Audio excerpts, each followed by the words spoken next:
मृत्यु लोक में, इस पृथ्वी लोक में वो 3 स्तर का है। तन के स्तर का, मन के स्तर का और आत्मा के स्तर का। अब इसको भली भांति समझने के लिए हम एक उदाहरण से समझते हैं कि पशु का जो जीवन है वो तन के स्तर पर है। जो उसके शरीर को आवश्यकता है वो कर्म कर लेता है, और फिर वो अगर शरीर की आवश्यकता समाप्त हुई तो वो शांति से बैठ जाता है। अब जो तन के स्तर पर जीते हैं वो पशु हैं, जानवर है।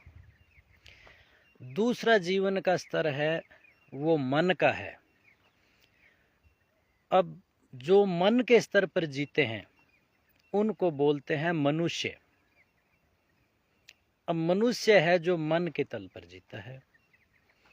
अब मन उज्जवल है, पवित्र है, तब तो उसके कर्म पवित्र, उज्जवल, सार्थक होंगे।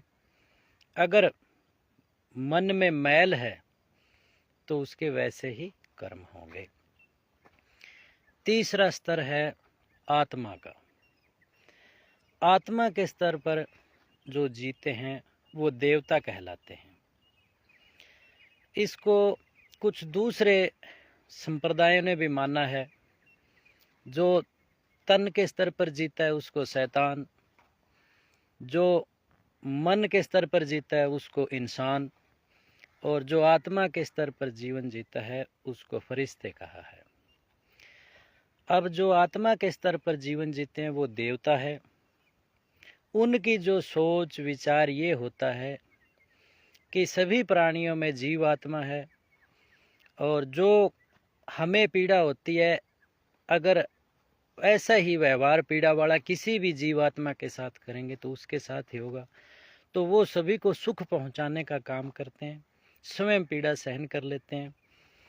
और इसका सबसे बड़ा उदाहरण वर्तमान समय में अब 25 दिसंबर के आसपास जो हमारे गुरु थे, गुरु गोविंद सिंह जी, जिनका सारा परिवार शहीद हो गया, बच्चों को दूध पिलाया उसका परिवार, और इसके अलावा जो भी यातनाएं सही, तो इस सर्दी के समय में अगर हमें सर्दी लगे तो हमें उन साहिबजादों, हमारे पूर्वजों, हमारे देवताओं और हमारे जो रक्षक हैं उनको याद करते हुए, स्मरण करते हुए उनके प्रति कृतज्ञ होना चाहिए, और हमारे अपने जीवन को हमें भी देवता तुल्य बना करके सार्थक करना चाहिए।